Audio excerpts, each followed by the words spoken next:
उटी और सूरत के बाद में अब हम बात करते हैं मछलीपट्टनम की, जिसको आप मछलीपट्टनम भी कहते हैं। आंध्र प्रदेश का तटीय इलाका, बंगाल की खाड़ी से लगता हुआ, आप चित्र में देख सकते हैं कृष्णा नदी डेल्टा, जो डेल्टा बनाती है कृष्णा नदी, उसके क्षेत्र से संबंधित ये मछलीपट्टनम या मसूलीपट्टनम उस जमाने में मध्यकाल के अंदर किस तरह का था। देखिए, समुद्र के किनारे स्थित था तो ऑब्वियसली ये था कि भाई यहां से एक बंदरगाह डेवलप हो और यहां से व्यापार के लिए सुविधाएं मिलती रहे, और जो यूरोपीय कंपनियां थी उन्होंने यही किया। देखिए, कृष्णा नदी के डेल्टा पर स्थित, सबसे पहले तो ये जो मछलीपट्टनम है, कृष्णा नदी, ये याद रखना, कई बार प्रश्न आता है, कृष्णा नदी के डेल्टा पर स्थित। डेल्टा क्या होता है वो मैंने पहले आपको बताया हुआ, आप ज्योग्राफी में पढ़े हैं कि जब नदी समुद्र में मिलती है तो वितरिकाओं में बढ़ जाती है, उसकी ट्रिब्यूटरीज बन जाती है, उसके बाद में वो जो भाग होता है वो त्रिभुजाकार दलदली होता है।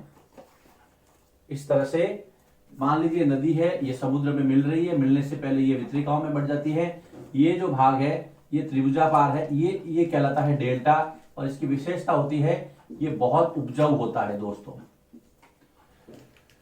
आप देखिए, कृष्णा नदी डेल्टा पर स्थित यहां पर जो जो यूरोपीय कंपनियां थी, एक तो हॉलैंड से आई थी, डच लोग जो थे वो हॉलैंड से आए थे, हॉलैंड, और अंग्रेजों ने यहां पर अधिकार का प्रयास किया।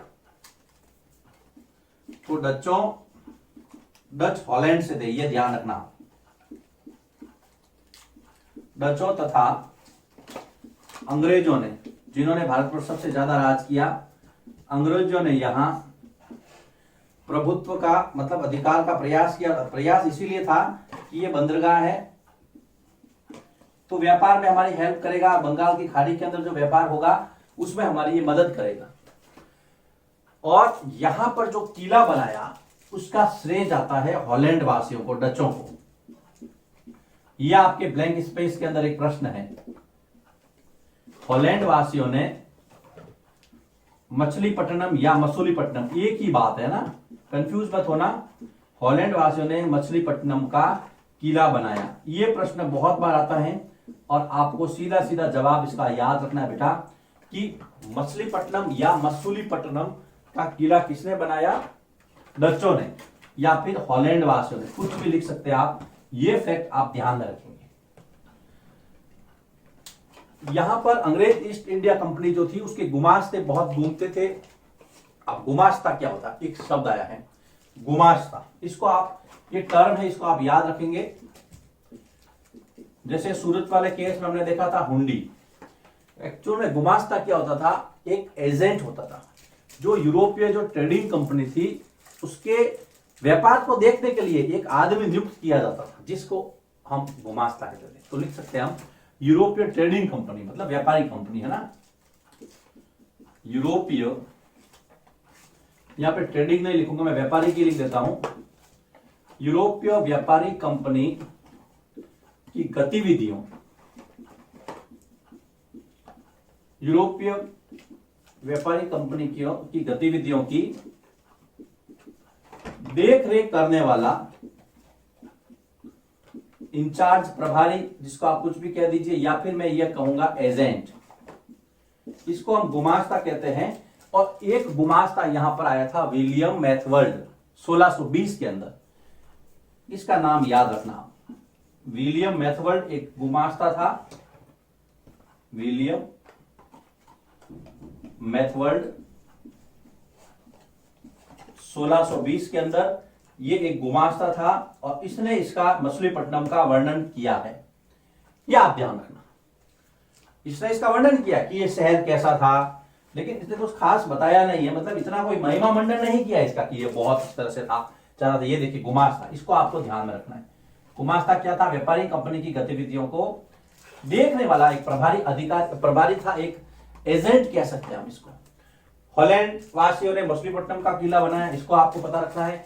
कृष्णा नदी डेल्टा के जो इसकी लोकेशन है वो है। अब यहां पर और किस किसने प्रयास किया, तो देखिए जो बहमनी साम्राज्य था उसके 5 भाग थे, हमने पहले बताया, अहमदनगर, बीजापुर, गोलकुंडा, बरार और विदर्भ। तो गोलकुंडा के जो शासक थे वो थे कुतुबशाही वंश के, याद रखना। तो गोलकुंडा के जो कुतुबशाही शासक थे वो यहां से व्यापार करते थे, है ना, और व्यापार के अंदर उनका वहां पे प्रभुत्व था। उन्होंने वहां पर क्या क्या प्रयास किया कि ये जो मछलीपट्टनम है उनके कंट्रोल में आ जाए। तो हम स्टेप बाय स्टेप चलते हैं। गोलकुंडा के कुतुबशाही शासकों ने, यह ध्यान रखना, गोलकुंडा के कुतुबशाही शासकों ने क्या किया, यहां पर टैक्स लगाए। गोलकुंडा के कुतुबशाही शासकों ने यहां पे कपड़ों पे, मसालों पे और यहां पर जो दूसरी चीजें बिकती थी, कपड़ों, मसालों व अन्य वस्तुओं की बिक्री पर कर लगाया। अन्य वस्तुओं की बिक्री पर टैक्स लगा दिया, कर लगाया। इसका मतलब अगर टैक्स कौन लगाएगा, टैक्स वही लगा सकता है जिसका प्रभुत्व हो। बिना प्रभुत्व के लोग टैक्स देंगे क्यों आपको।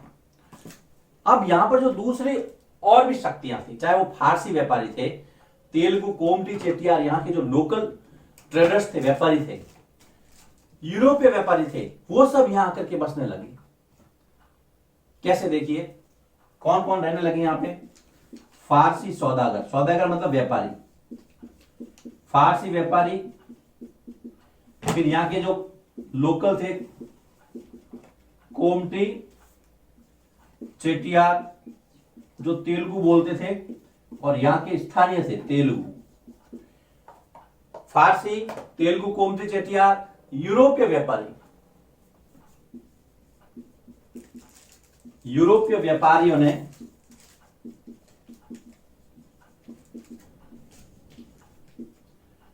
इसे का मतलब मछलीपट्टनम है ना, इसे का मतलब आप मछलीपट्टनम समझना। इसे एक तो आबादी वाला बनाया, लोग यहां बसते गए, आबादी वाला, तथा यहां पे निर्माण कार्य भी करवाए, तो ये समृद्धिशाली हो गया। पैसे यहां पे अब धीरे धीरे व्यापार के माध्यम से आने लगे तथा समृद्धिशाली बनाया। किसको, मछलीपट्टनम को। तो ये सारी चीजें जो है आपको अभी फिलहाल पता रखनी है। इनिशियल जो स्टडी किया हमने मछलीपट्टनम का, हमने पढ़ा मछलीपट्टनम कृष्णा नदी डेल्टा आंध्र प्रदेश का तटीय इलाका, ध्यान रखना। मैप आपको पहले बता चुका हूं मैं। उसके बाद में यहां पर डच और अंग्रेजों ने प्रभुत्व का प्रयास किया।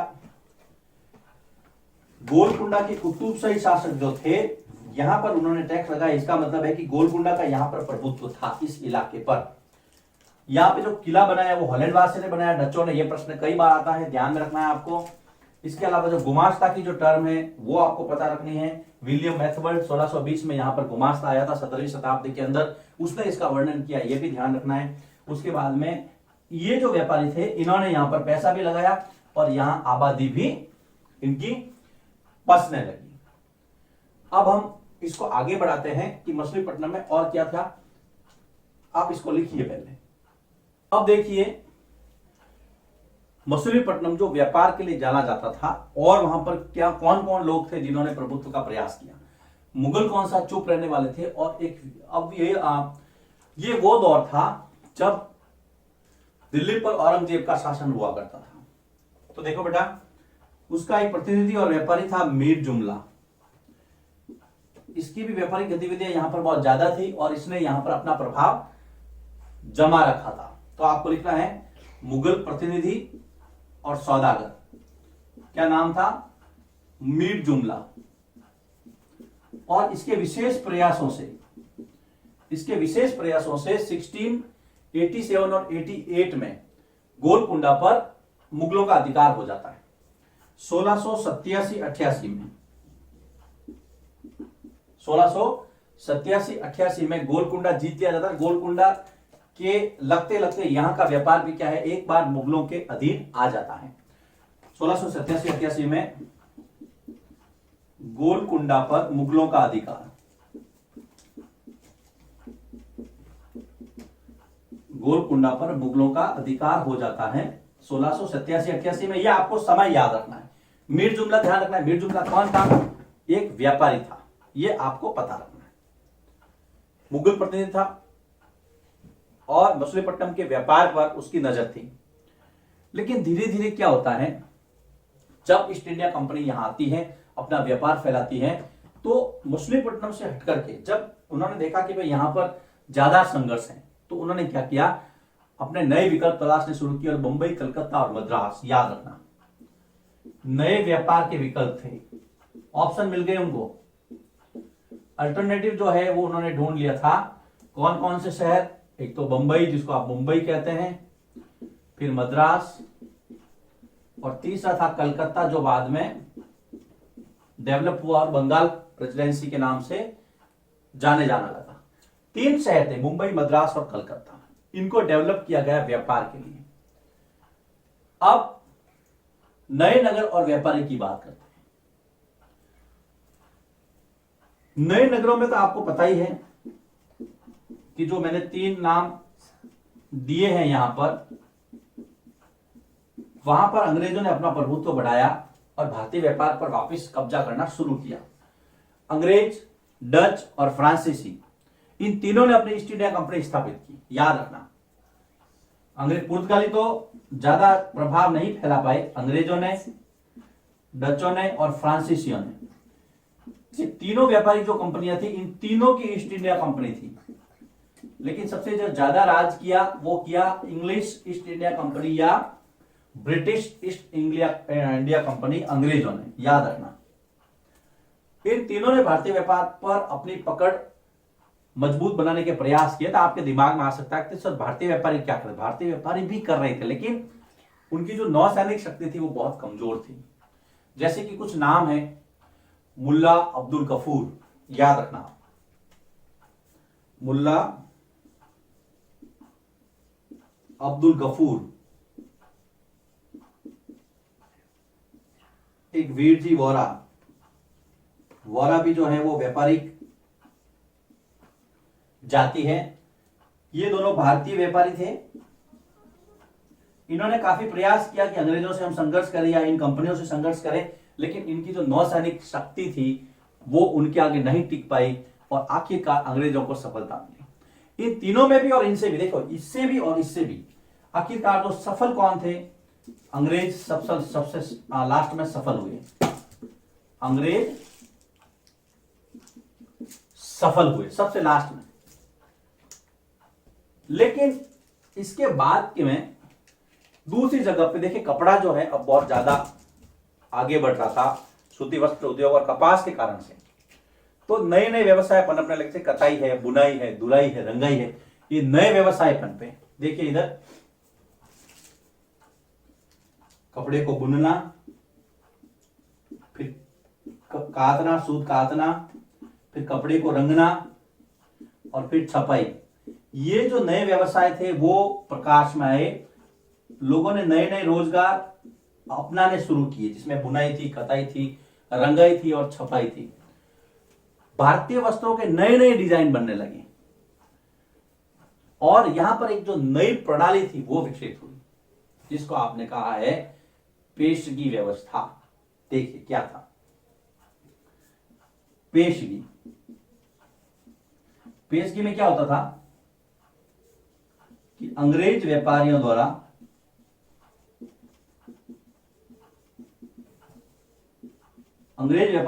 भारतीय बुनकरों को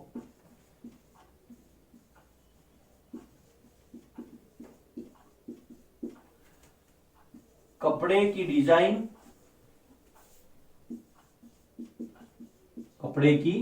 डिजाइन व मात्रा दोनों बनाने के लिए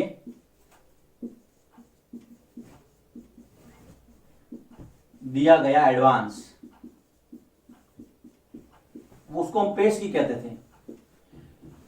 इसको आप समझना, पेशगी में क्या होता था, अंग्रेज जो है भारतीय जो बुनकर थे, जो कपड़ा बनाते थे, उनको कहते थे आपको इतना कपड़ा बना दीजिए, आपको 100 मीटर कपड़ा बनाना, और उसकी डिजाइन क्या बनानी है वो भी वो तय करते थे। और बुनकरों का काम एक तरह से तो आसान हो जाता था कि चलो उनको कोई भी जो ग्राहक है, खरीदार है, वो ढूंढना नहीं पड़ता था। सीधा एडवांस लिया, काम किया, उसी को आदमी को, उसी एजेंट को जो है वो उन्होंने कपड़ा दे दिया। लेकिन इससे क्या हुआ कि बुनकरों की स्वतंत्रता घट गई। कैसे घटी? बुनकरों की स्वतंत्रता घटी, बुनकरों की स्वतंत्रता घट गई। किससे? पेशगी से। कैसे घटी? उनका मुनाफा कम हुआ,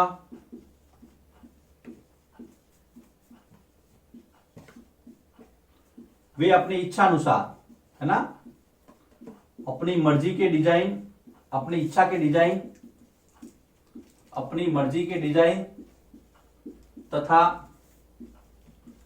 कपड़ा बनाने के लिए स्वतंत्र नहीं थे। कौन? बुनकर। तो यह प्रश्न आता है कई बार कि कलकत्ता के बुनकर और तंजौर के बुनकरों के अंदर क्या फर्क था। तो कलकत्ता के बुनकर तो ये देखिए पेशगी पे काम करते थे, तो ये स्वतंत्र नहीं थे, ठीक है ना। लेकिन तंजौर के जो बुनकर थे वो स्वतंत्र थे, अपनी मर्जी से कपड़ा बनाते थे, मोटा कपड़ा बनाते थे, राजाओं के लिए बनाते थे, झंडे झंडियां बनाते थे, ये हमने पढ़ा था। इसके अंदर आपको पेश की सिस्टम याद रखना है और फिर ये तीनों पॉइंट, ये आपके अभ्यास में एक प्रश्न है, इसलिए मैं इसको यहां पे सीक्वेंस में लाया हूं। अब उसके बाद में नई नई बस्तियां बसने लगी, तो जो अंग्रेज थे वो नई नई कोठियों में रहने लगे, उनके लिए अलग से जो है कॉलोनियां डेवलप हुई। दो नाम यहां पर दिए हैं, फोर्ट सेंट जॉर्ज जो कि कलकत्ता में, याद रखना,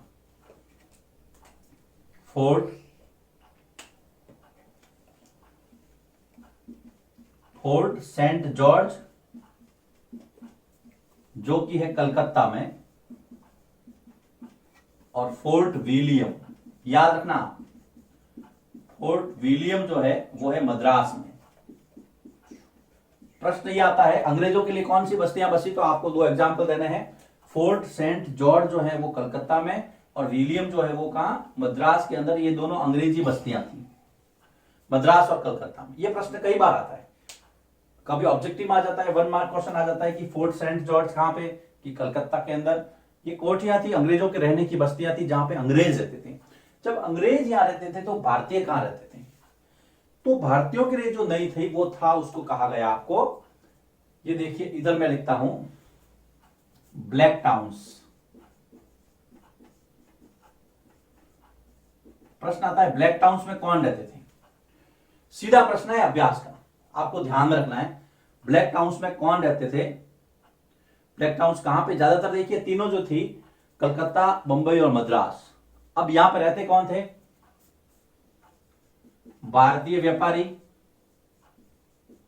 याद रखना, शिल्पकार जो भारत के थे, मजदूर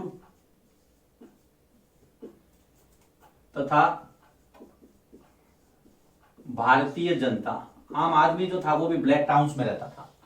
इनके लिए तो फोर्ट सेंट जॉर्ज और विलियम जैसी बड़ी बड़ी रिहायशी कॉलोनियां थी, लेकिन यहां पर देखिए ये इसको ब्लैक टाउन्स कहते थे। ब्लैक का मतलब काला, टाउन मतलब बस्ती, काले लोगों की रहने वाली बस्ती, भारतीयों को वो लोग काला कहते थे। और ये ब्लैक टाउन्स कलकत्ता में, मद्रास में और मुंबई में सब जगह डेवलप हुए थे। तो ये है मछलीपट्टनम, और ये यहां पर ये चैप्टर जो है वो समाप्त होता है। बड़ा चैप्टर था, लगभग 7 या 8 इसकी वीडियो बने हैं। कोई बात नहीं, आप इसके नोट्स बनाइए, आपको अच्छा लगेगा। और इसके जो एक्सरसाइज के जो क्वेश्चंस हैं उनको करके फिर प्रैक्टिस कीजिए और पॉइंट वाइज लिखना, जैसे मैंने बताया आपको। उम्मीद करता हूं आपको ये चैप्टर समझ में आ गया होगा। फिर भी यदि आपको कोई डाउट है तो आप व्हाट्सएप पे, टेलीग्राम पे मुझे मैसेज कर सकते हैं, या कॉल करके भी अपनी समस्या बता सकते हैं।